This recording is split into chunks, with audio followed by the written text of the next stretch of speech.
ఉదయగిరి నియోజకవర్గంలో కలప దొంగతనం కలకలం రేపుతోంది. అగ్రిగోల్డ్ భూముల్లోని జామాయిల్ చెట్లను నరికి అమ్మేసుకున్నారు అక్రమార్కులు. సిఐడి సీజ్ చేసిన అగ్రిగోల్డ్ భూముల్లోని జామాయిల్ తోటలను నరికివేశారు. సుమారు 200 ఎకరాల్లో జామాయిల్ తోటలు నరికేసినట్లు తెలుస్తోంది. 20 రోజులుగా జామాయిల్ చెట్లను నరికేసే తంతు నడుస్తోంది. సీజ్ చేసిన భూముల్లో చెట్లు నరికివేస్తున్న అధికారులు ఎలాంటి చర్యలు తీసుకోవడం లేదు.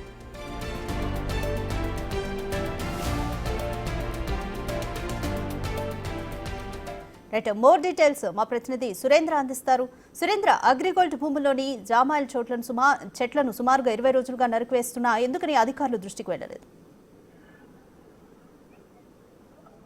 రాధిక, పేద సామాన్య మధ్యతరగతి సంబంధించినటువంటి భూములు ఏవైతే ఉన్నాయో అగ్రిగోల్డ్ కి సంబంధించినటువంటి భూములు ఉదయగిరి నియోజకవర్గంలో భారీగా ఉన్నాయి. ఈ యొక్క నియోజకవర్గంలో దాదాపుగా 450 ఎకరాలు అక్కడ భూములు ఉన్నాయి. ఆ భూములకు సంబంధించి గతంలో అగ్రిగోల్డ్ సంస్థ ప్రజల వద్ద నుంచి డిపాజిట్లు భారీగా కలెక్ట్ చేసి అక్కడ ఉన్నటువంటి ప్రజల్ని మోసం చేసి దోపిడీ చేసి చేతులెత్తేసినటువంటి విషయం మనకు అందరికీ తెలిసిందే. అయితే అప్పుడు ఉన్నటువంటి అగ్రిగోల్డ్ సంస్థ డిపాజిట్లు ప్రజల నుంచి వచ్చినటువంటి డిపాజిట్ల ద్వారా కొన్ని భూములను అయితే అక్కడ కొని ఏర్పాటు చేసింది. అక్కడ భారీగా ఉదయగిరి నియోజకవర్గంలోనే 450 ఎకరాలను కొన్ని అక్కడ ఉన్నాయి. దాంట్లో 15 సంవత్సరాల కిందట జామాయిల చెట్లని కూడా నాటడం జరిగింది. ఆ జామాయిల చెట్లు 15 సంవత్సరాల తర్వాత ఇప్పుడు అవి పెద్దగా పెరిగి అక్కడ ఉన్నటువంటి నేపథ్యంలో అవి అన్ని కూడా ఇటీవల అగ్రిగోల్డ్ సంబంధించినటువంటి భూములన్నిటినీ ప్రభుత్వం హ్యాండ్ ఓవర్ చేసుకొని ఇటు